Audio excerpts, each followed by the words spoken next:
Ito ba? Ha, bungo? Masakit, no? Aray ko. Whining lang yan. Next time, bungo, mas masakit. Aray ko. Nagdugo ata.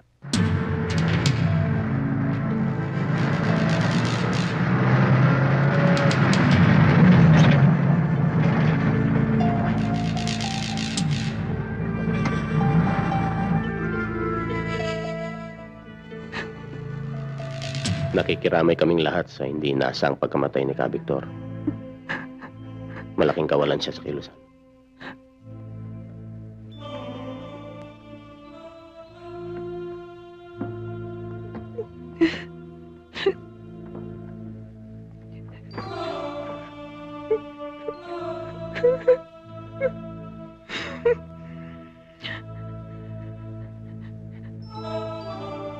Huwag pabayaan. Parang bula ang pagkamatay ni Itay Caberting.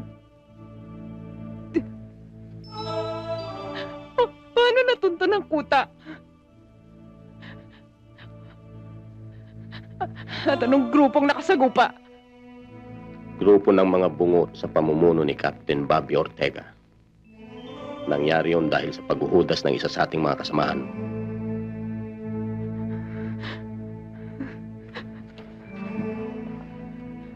At sinong walang kaluluwang yun ang naghudas? Isa sa mga itinuturing na haligi ng kilusan. Si Ka Ernie.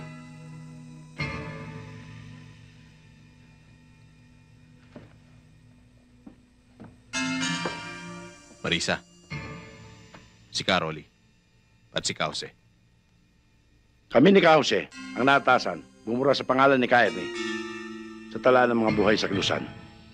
At inaatasan ko sarili ko sa pagliligpit kay Captain Bobby Ortega. Hindi ko mapapayagan yon, Marisa. Mayroon tayong mga kapatid na kikilos upang may paghiganti si Ka Victor. May karapatan ako na lumikida kay Bobby Ortega dahil ako ang anak ng pinatay niya.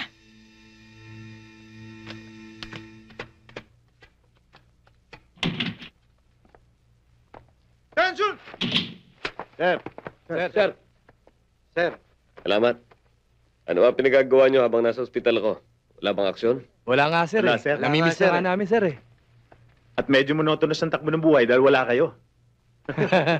Kamusta na kayo, sir? Eto, medyo ayos na. Oh, Bobby. Sir! Aris, ang balita ko lalabas ka sa araw na ito. Kaya check ko kung nandito ka na. Salamat to, sir. Hindi ka naman kailangan mag-report agad sa opisina. Naiinip po akong walang ginagawa, eh. It's up to you. I just want to welcome you back. O, sige. Sige, sir. Oh, tuloy niyo yung game. Thank you, sir. Game na. Thank you, sir. Captain Ortega's office. Sino to? Sino? Batayin niyo sabihin sino kayo? Si Landon Borlolo ito. Sino yan? Si Lando Borloloy.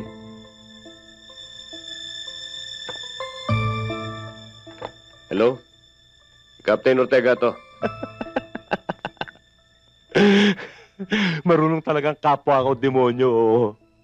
Biruin mo, nabuhay ka pa sa enkwentro mo sa mga NPA.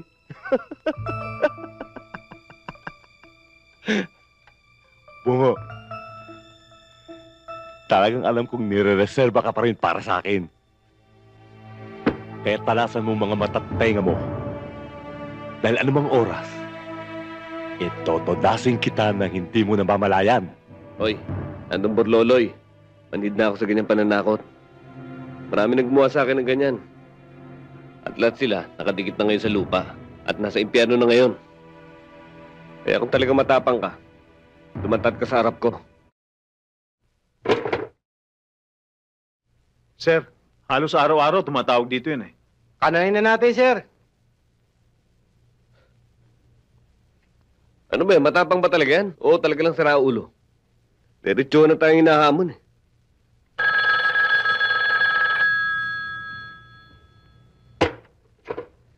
Hello? Honey? Si Carla to. Honey? Sorry, ah. Akala ko kasi, inanlolo ko rito, eh. tumawag ako sa'yo para sabihin ko lang na dito ka na mag-dinner. Kasi nagluto ako para sa'yo.